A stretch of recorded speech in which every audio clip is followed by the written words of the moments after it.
कलाहांडी जिला कोकसरा ब्लॉक रे दीर्घ दिन धरी एक जेएमएफसी कोर्ट पर कोकसरा ब्लॉक बार एसोसिएशन तथा जनसाधारण तरफ दाबी होउथिला।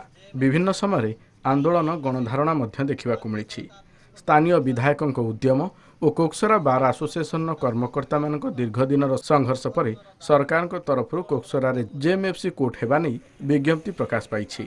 अनेक प्रकार आंदोलन भी हिचे, संग्राम भी हिचे एवं आमर जेन संग्राम आंदोलन आमर जेन दाबी थिला, ये अंचल दाबी थिला, ये अंचल स्वार्थ थिला।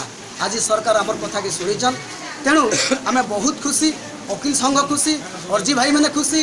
कोर्ट है बहुत खुशी क्या जे बोले आम आगे धर्मगढ़ थिलु तार जयपाटना है एवं आमर पाखे है इति ठार खुशी बड़ कथा किसी नहीं ना।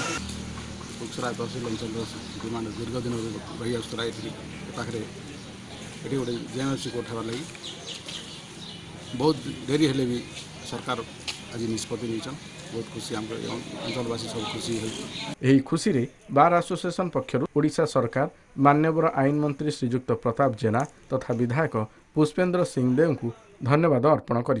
कोकसरारू जगदीश चंद्र नायक, लाइव ओडिशा।